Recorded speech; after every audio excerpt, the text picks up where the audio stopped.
All right. Tonight we are. I'm gonna go back. I'm gonna backtrack a little bit. We're covering Rule 3 specifically. We're going to be covering Rule 3.3, which is the conduct rules.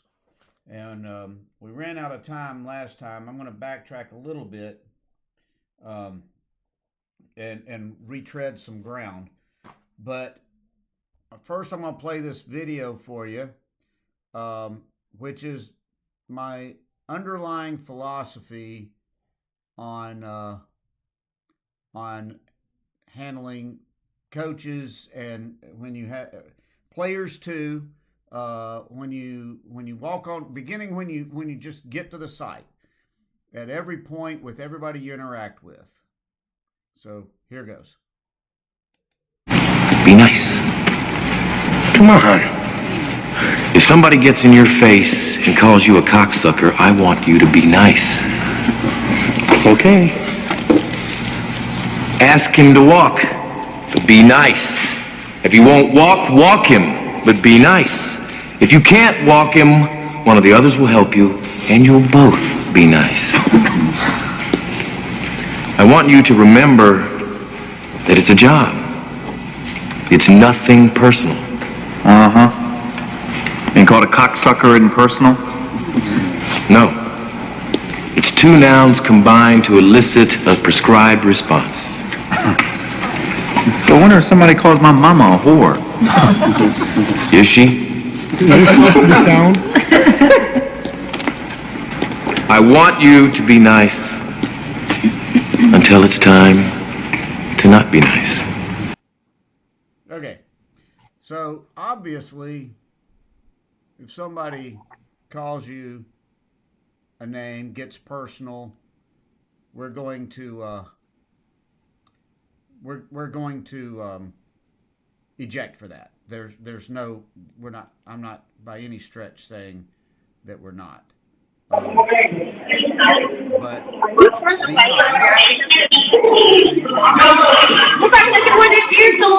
We gotta get it. We gotta get it. Hey, whoever that is. Okay.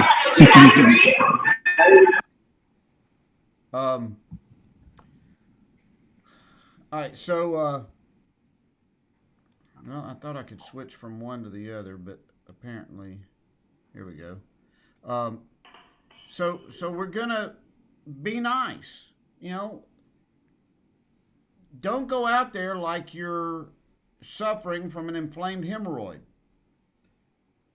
When you go out on the field, you know, hey, that's the highlight of my day.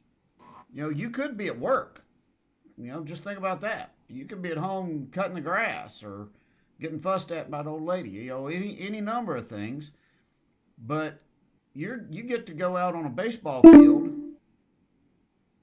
and umpire a game. And something is going wrong with my screen sharing now. Let's see if I can get it to work. So be nice until it's time to not be nice. You know, but we've got to start off as human beings, and that goes with when you first walk on the field. Say hi, you know, talk to the players. You know, don't be buddy buddy. Don't hang out in the dugout, but be nice. You know, these are kids out there getting to play a game, and you know, you used to get to play it, and some of you still do, but you know, they're not out. They're not your enemy. Coaches are not your enemy. Players are not your enemy until they decide to be your enemy, and then you can change your approach. But start off being nice, treating everyone with respect, and treating them like human beings. That's why I'm a big proponent of getting the coaches' names at the plate meeting and calling them by name. And I ask them to show me the same courtesy.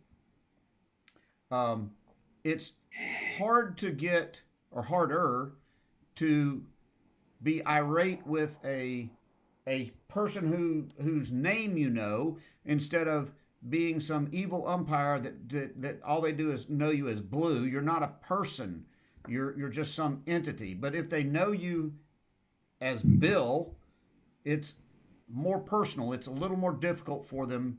I didn't say impossible, but a little more difficult for them to act a fool. There's nothing that's foolproof. You can only be fool resistant. Um, but be nice. Use their name.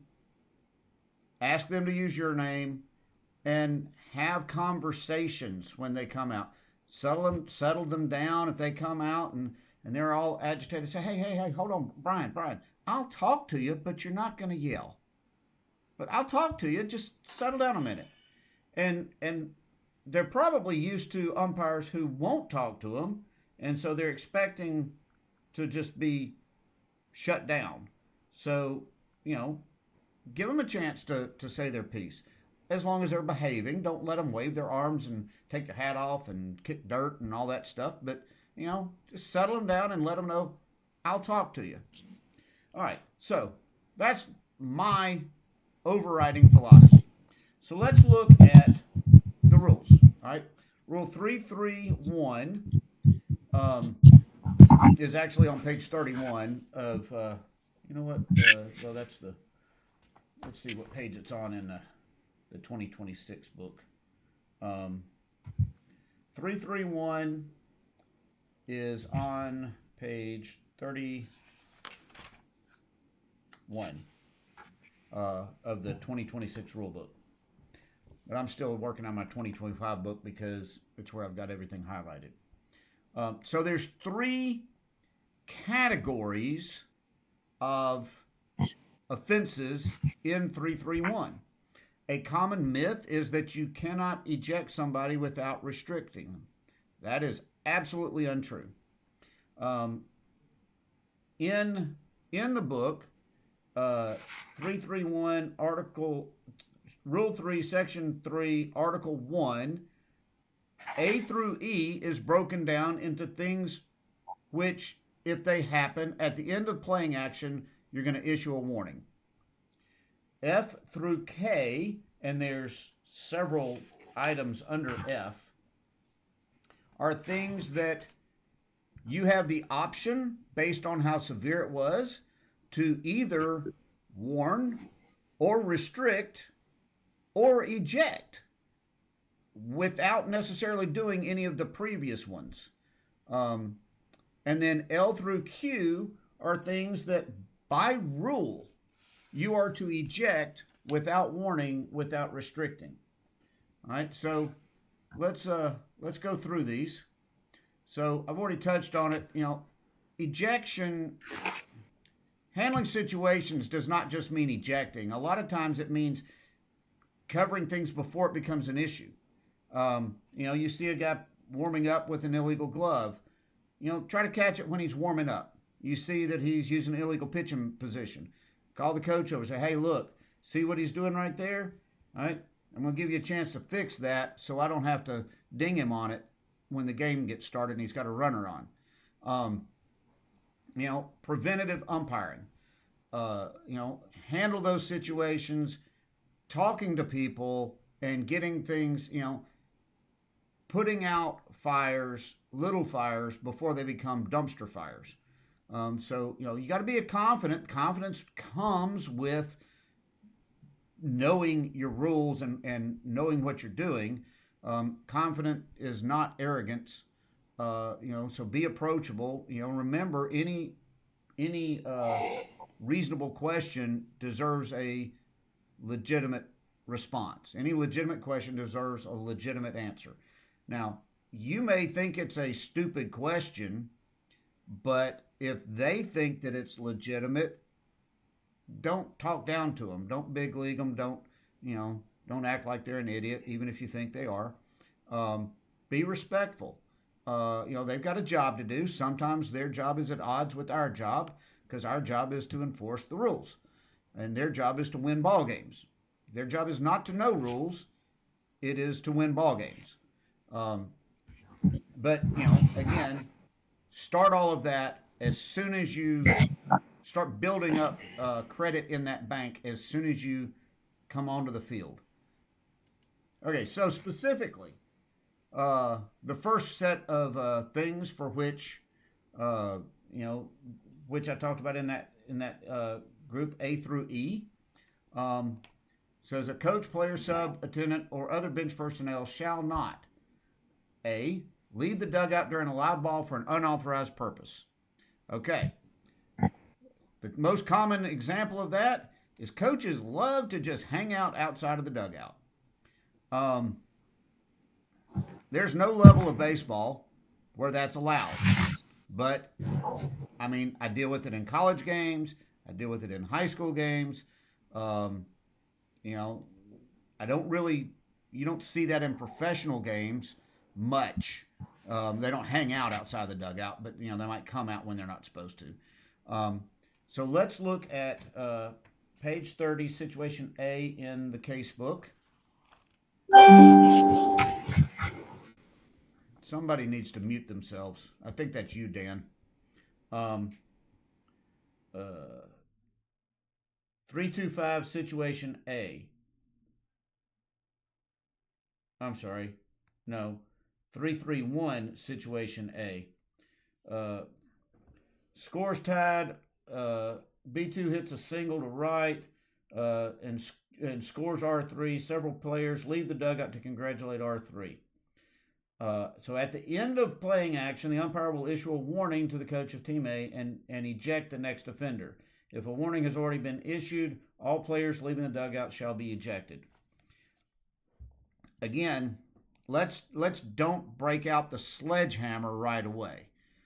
It's a big moment. The kids are excited. They just scored the go-ahead run. I'm not going to issue an official warning on that the first time, you know, when that happens. I'm going to go over to the coach. I'm probably going to, when I see it happening, if the play's still going, I'm going, hey, back in the dugout, ball's live. At the end of playing action, I'm going to go to the coach. Hey, coach, you know, help me out so I don't have to issue a warning. You know, they can't come out on the live ball. Only home runs only. Okay. I actually had that last night in a game. And, you know, I'm over there trying to get them back. And about that time, the coach turns around and yells at him and tells him to get back in the dugout. He knew the rule. He handled it. Nothing else for me to do except look at it and give him a thumbs up and say thank you. You know, we don't have to, you know, go draconian on him. Let's look at situation F. On page 31, during live playing action, Team A sends two players out to the bullpen down the left field line to warm up. All right. The rule says out of the dugout for unauthorized purpose. That's an authorized purpose. You know, another thing that I had last night, a kid, you know, there was a bat that got left and nobody saw it, and we had to stop and, you know, hey, guys, somebody get that bat, you know. Well, some kid comes running out of the dugout, no helmet on, grabs the bat, runs back in. Was that an authorized purpose? Yes. Should he have had a helmet on? He's not an official bat shagger. He just was the closest guy, and he jumped on it and went and got it. Technically, yeah, I suppose he should have had a helmet on. We had stopped play, though, so time was not, you know, it wasn't live, but, you know, it says ball and bat shaggers shall wear a helmet whether the ball is live or dead. But in this case, he wasn't like a ball boy. He just was the guy that noticed it and came out to help. Don't go fussing at the kid who's helping you keep the game moving. Use some common sense. You know, we just got to, you know, we don't want to stick our nose into the game if we could stop it. And the kid came out and he was helping us. He didn't go very far. We had the game stopped. Keep it rolling. A kid comes out of the dugout to pick up a baseball that's laying out on the field. Not a game ball, but, you know, that he's not out for an unauthorized purpose. He's actually doing something that I would have asked him to do had he not done it on his own. So use some common sense. All right. B, fake a tag without the ball.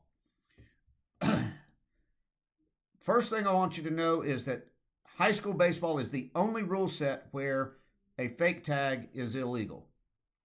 If you ever work games under another rule set, just know that it is not illegal in other rule sets. But, also, if a fielder misses the throw and puts a tag down anyway, that's not a fake tag.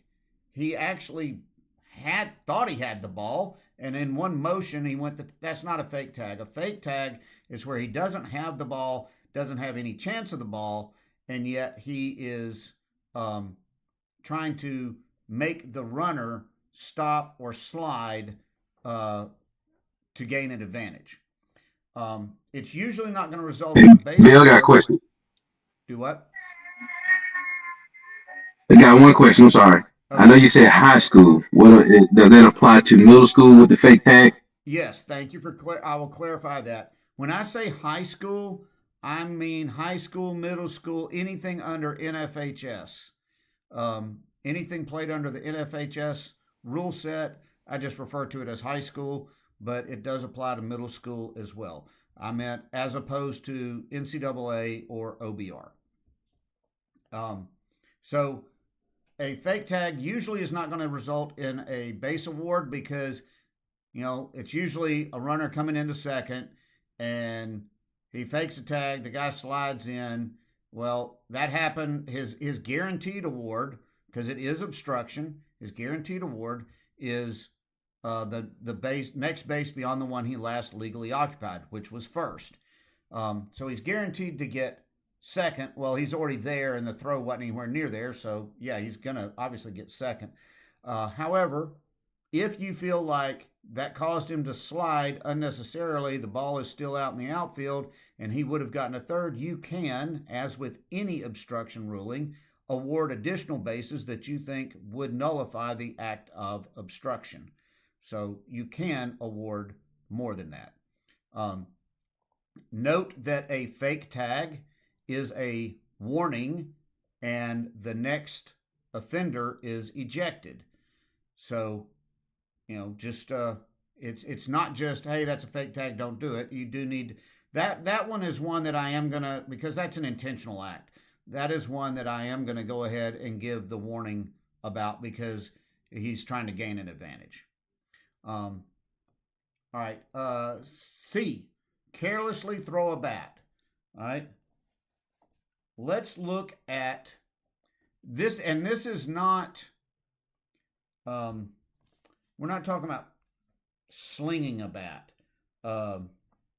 Let's look at page 35, situation EE in the case book. After hitting a line drive towards third base, B1 releases the bat, which strikes F2 or the umpire. The act was judged by the umpire to be A, intentional.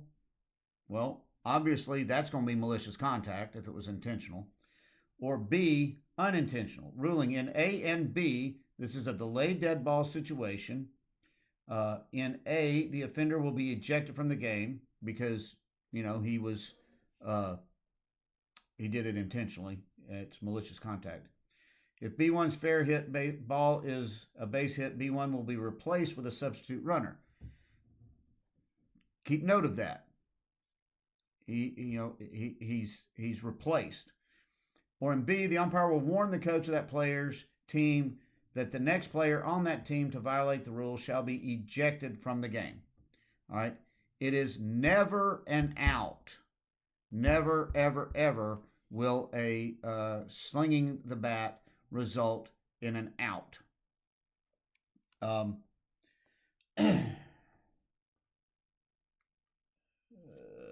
Let's see here. I have a note here and I don't understand my note, so I'm going to keep moving.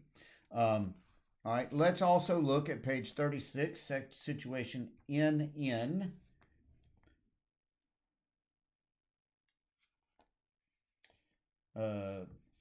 With Team B at bat, B1 receives ball 4 and on the way to first base, carelessly flips the bat toward Team B's bench, almost hitting the on-deck batter.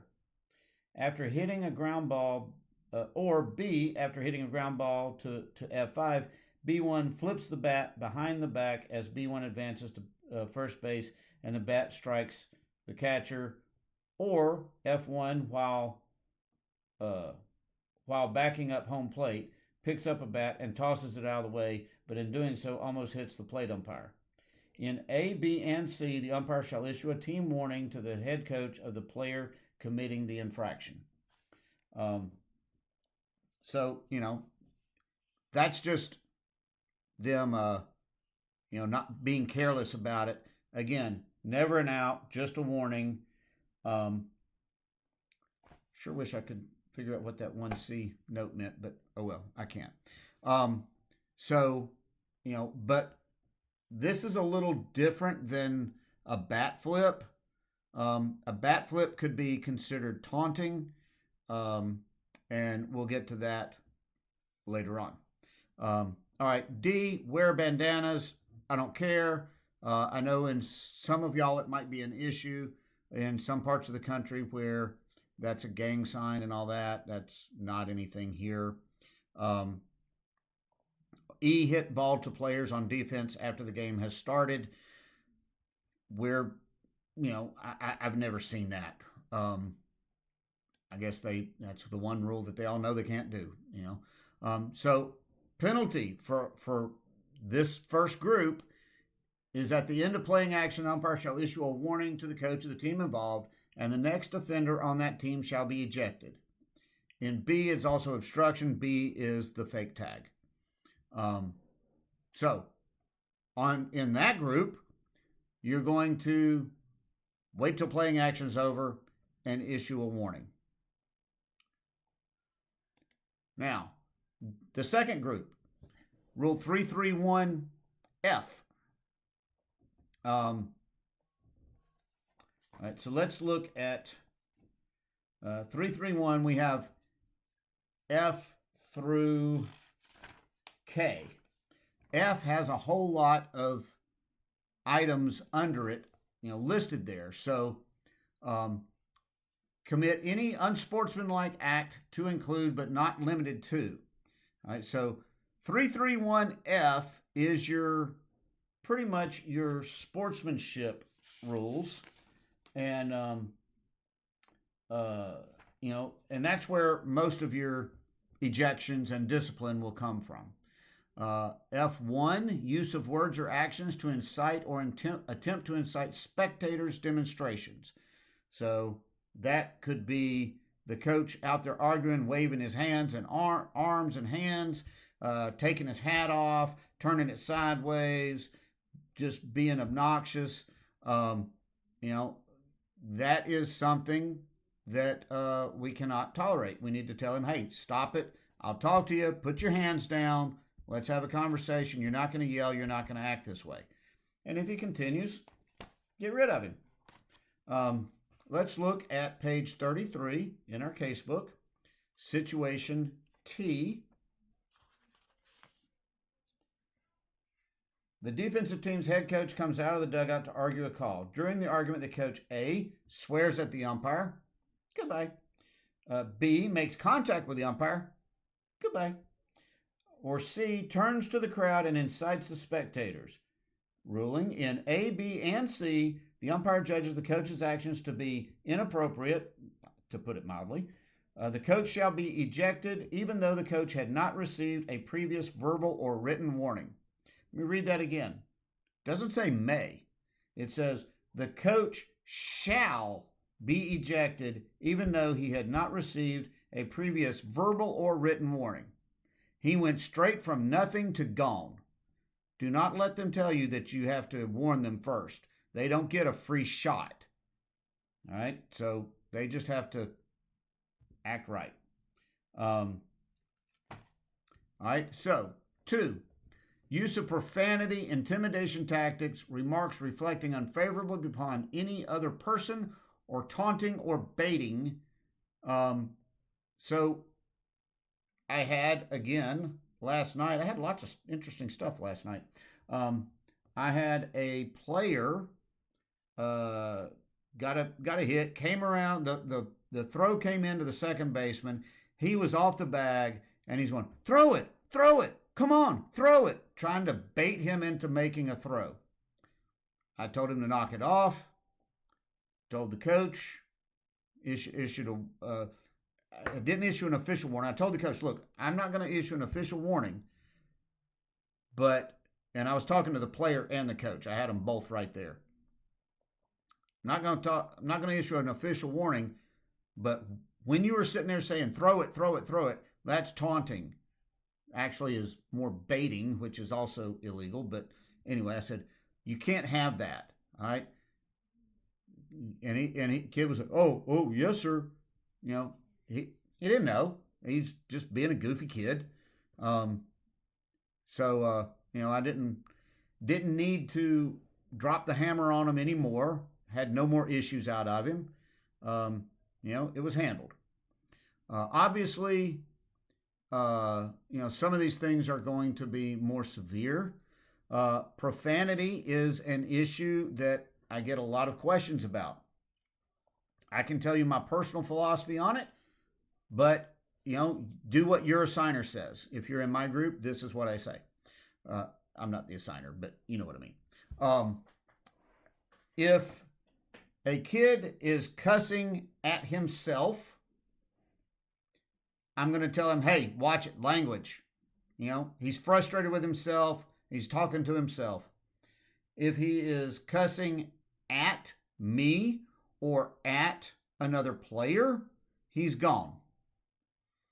If a coach is cussing in a conversation with me, he's a grown man. I'm a grown man. I can handle that. If he's not directing it at me or at someone else, I'm okay with that. If it's just, as long as he's not directing it at me, provided that nobody else can hear it. If he's yelling where everybody in the stands can hear it, now I've got to do something about it. And same with the player. If he comes across first base, he ground out, he comes across first base and yells the F word where it echoes for 2 minutes, he's gone. Everybody heard that. I've got to do something about it. I can't ignore it and maintain integrity. But if it's just, me and him and the first base coach and the first baseman that hear it, I'm going to just tell him, hey, watch your language. I mean, kid's frustrated. I get it. He's not directing it at anybody else.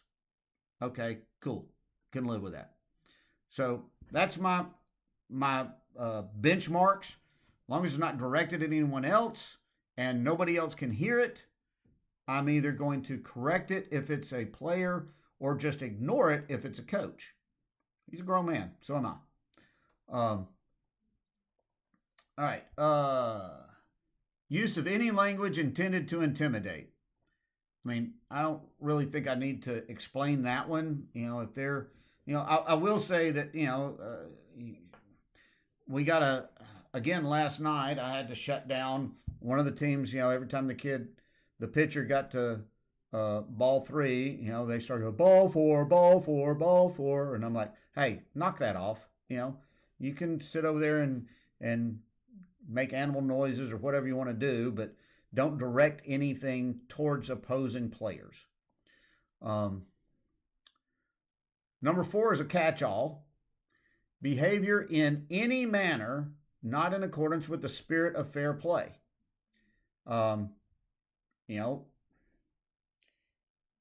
a kid that it was a foul ball and trying to get him to step off the base. Well, kids shouldn't be that stupid, but still, if it's not fair play, then that's illegal. this group is things that you have your discretion over. You can warn, you can restrict a coach, you cannot restrict players, or you can eject if it's severe enough. So let's look at page 32, situation K.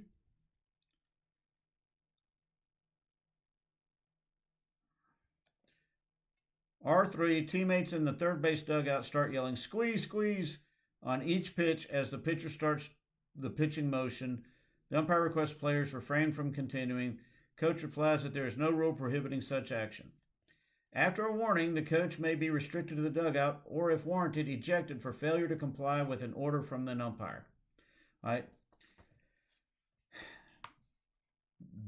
That is, we're going to get a little bit outside of this exact topic, and that is one of your things that you need to just memorize.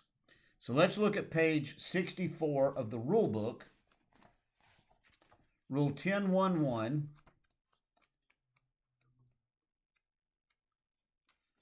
Right, so the second half of that, any umpire has the authority to order a player, coach, or team attendant to do or refrain from doing anything that affects the administration of these rules and to enforce prescribed penalties. All right, so again, let's go back to the case book. The coach is not ejected because the players said squeeze, squeeze. He's ejected. I was looking at the wrong one. The umpire may either restrict the coach to the bench or dugout or eject the coach from the game. I've lost my place. There it is. All right.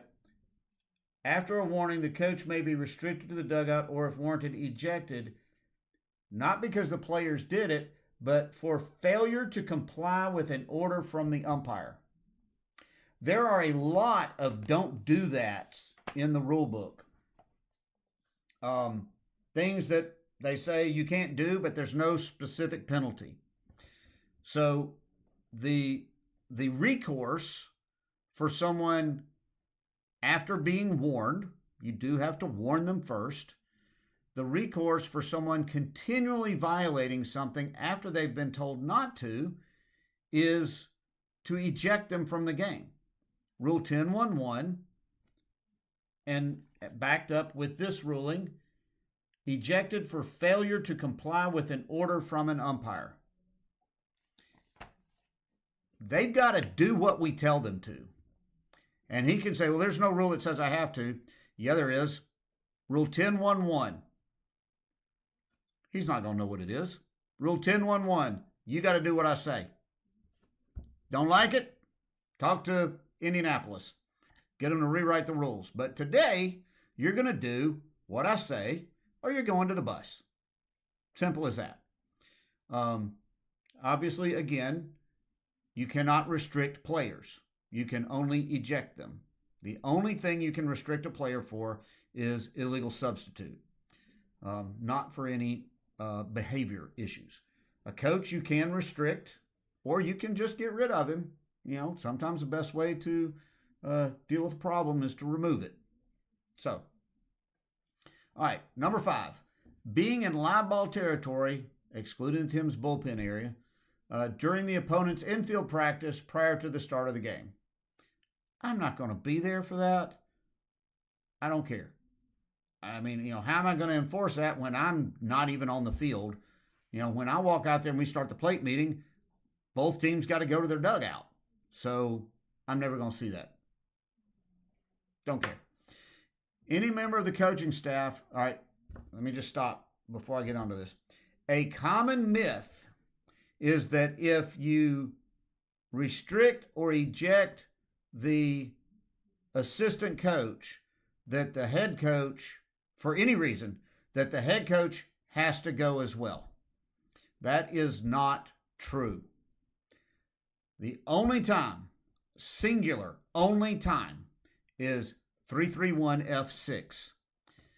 when any member of the coaching staff who is not the head coach or the designee, if the head coach has been ejected and somebody had to take his place, in 324, that's talking about replacing the head coach, leaving the vicinity of the dugout or coaching box to dispute a judgment call by an umpire.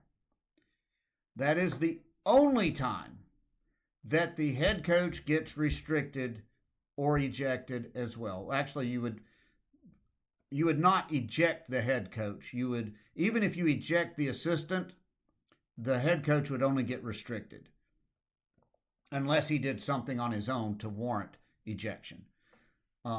But if an assistant coach takes on the mantle of head coach by leaving his position to argue a judgment call, that and only that is when you restrict the head coach as well as whatever action you deem necessary for the assistant coach, which will either be restriction or ejection. That's, you're not going to let him stay out there and restrict the head coach.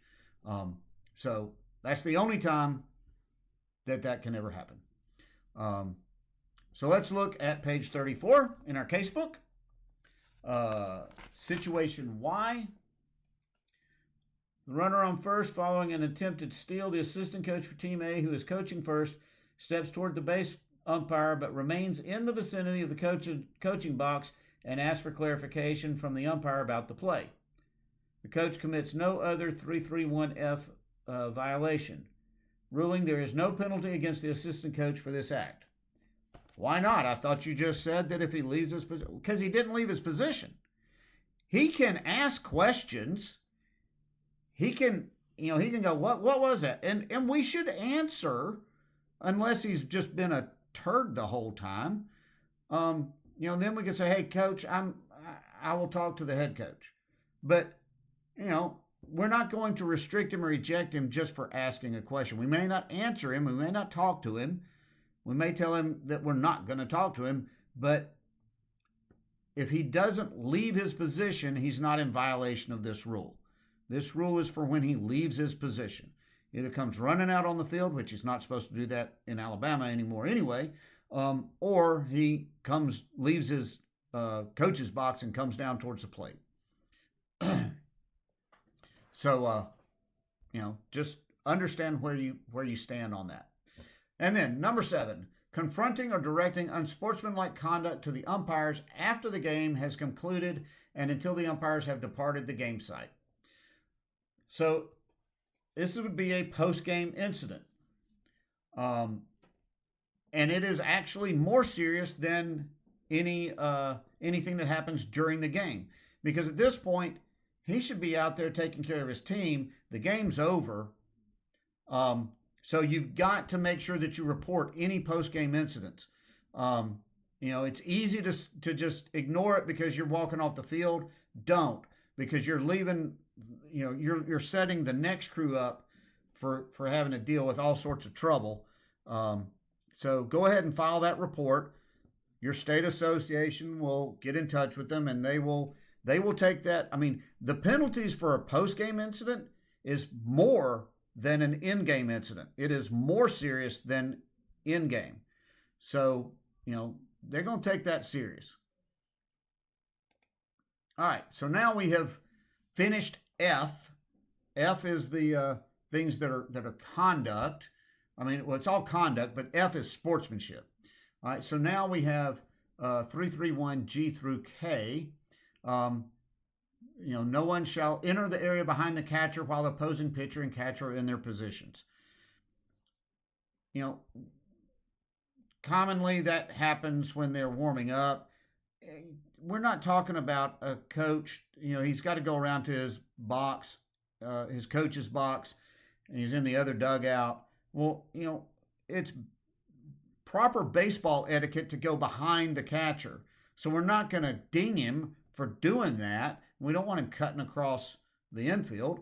That's not what we're talking about. We're talking about they can't just hang out back there and try to figure out what the pitcher's throwing, how much of a break he's got on his breaking balls, or anything like that. All right. H. Use any object in the coach's box other than a stopwatch, rule book, or scorebook. Now, they like to use Game Changer nowadays. And hey, look, there's several rules that I wish that would change. This is one of them. I mean, if he wants to use Game Changer, let him use it. But by rule, he can only have a paper scorebook, a rule book, which he better not get out and try to show to me, and a stopwatch. Now, last night, again, first base coach, between batters, pulled his phone out, looked at some, I'm sure he got a text message, and put it back in his pocket. I'm not getting on him for that. He's not using it. Should he have it? No. Well, honestly, I think it should be in the car. That's where mine is. But he had it, but he wasn't using it for any purpose. He didn't have it out during the game. During live action, he just got a text message from his wife to pick up some milk on the way home or whatever it was. But let's look at page 33, situations R and W.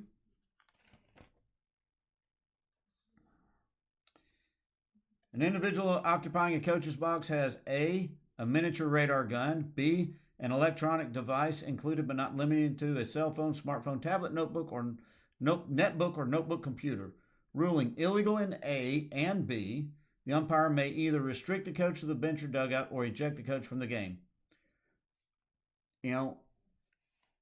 Some of these things I'm not going to give him a pass on. If he's out there with a radar gun, that's over the top. I'm going to tell him, hey, you can't be out there. I'm going to tell him put it away once. If he gets it out again, then I may just go ahead and eject him without restricting him because I gave him a chance and he decided to ignore it. But a cell phone, smartphone, cell phone. I mean, they're all smartphones nowadays. A notebook computer. I mean, good Lord, I'm going to tell them just put that up. Hey, go put that up. You can't have that out here. So again, be nice. Most of these guys are doing stuff because they don't know that they can't. Now, some of them know full well that they can't, and they're just trying to see what they can get away with. That's a different story. All right, Rule 331I. Be outside the designated dugout or bullpen area if not a batter, runner, on-deck batter in the coach's box, or one of the 9 players on defense. We've talked about that already. Let's look at page 30, situation B.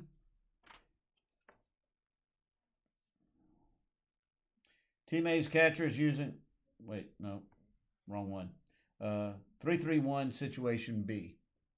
B1 hits a single and the bat boy runs out to retrieve the bat. Should the bat boy... That's not the right thing. Oh, yeah, it is. Should the bat boy be ejected? No, the intent is to limit offensive players from flooding the plate area and possibly interfering with the play around home plate. The bat boy's doing his job. I mean, he's going to get the bat. But we've already talked about that. Coaches can't be hanging out outside the dugout.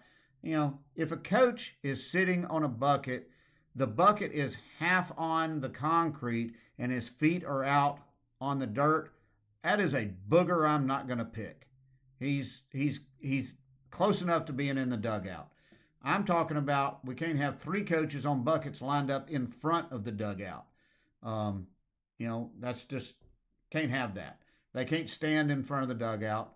They've got to be, pretty close to the door. And no, I'm not talking about a coach stepping out to move his outfield around. Please don't do anything about that. I'm talking about coaches that are just hanging out. They need to be in the dugout.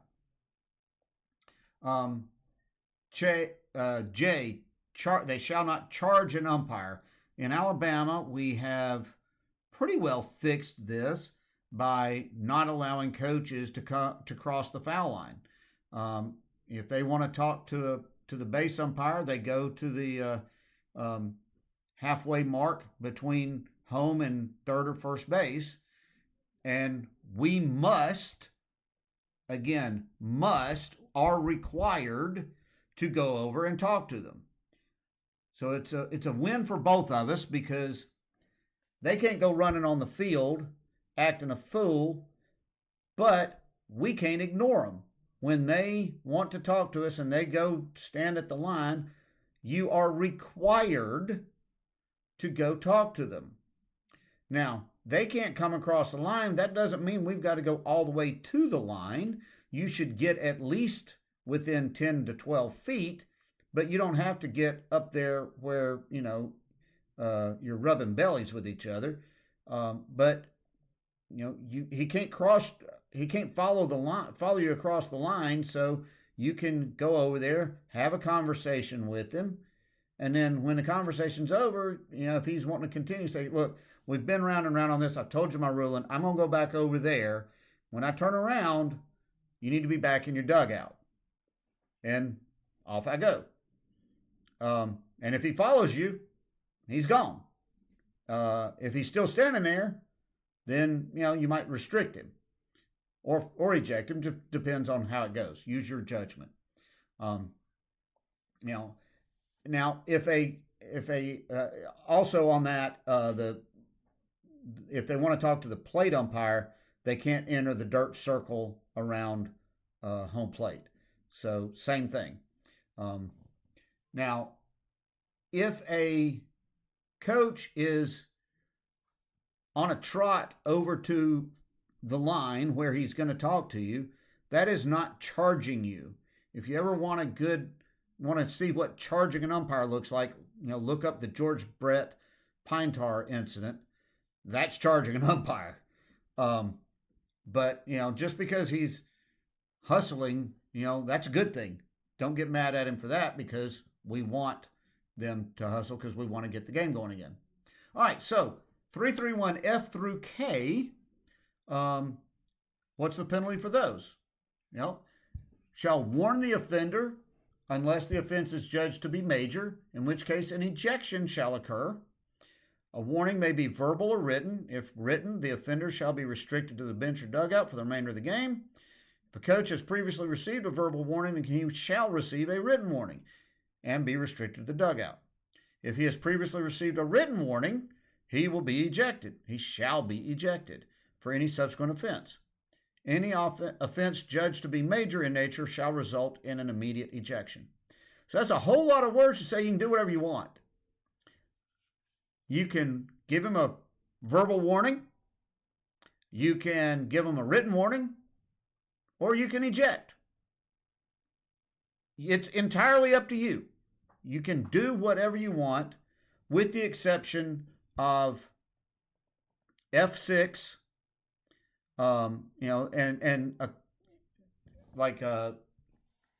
situation FB,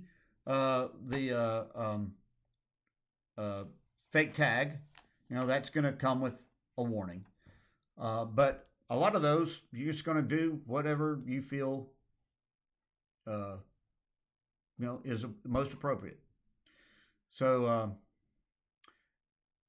the next part of that penalty describes that for coaches who violate F1 through 5, G, H, I, J, or K, you may issue a verbal warning to the offender, written warning, or eject. For violation of F6, again, F6 is when the assistant coach leaves the vicinity of his position to argue a judgment call.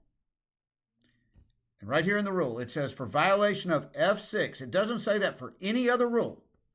For violation of F6, both the head coach and offending coach shall receive a written warning and be restricted to the dugout for the remainder of the game.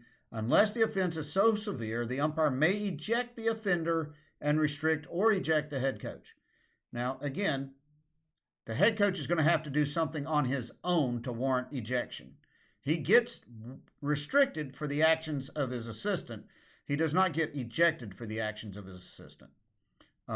He's got to earn his ejection himself. Now, Now, here's another thing. A coach may leave the bench to attend to a player who becomes ill or injured if requested by the umpire. If you ask him to come back out there, he can. In F7, the state association shall determine the appropriate action. F7, remember, is a post-game incident, and they're going to generally drop the hammer on the offender for that. Hey, Bill, this is Ray. I got a question. Yeah. Okay, so how do you do a written? I mean, did you just write you have been warned and you just write on a piece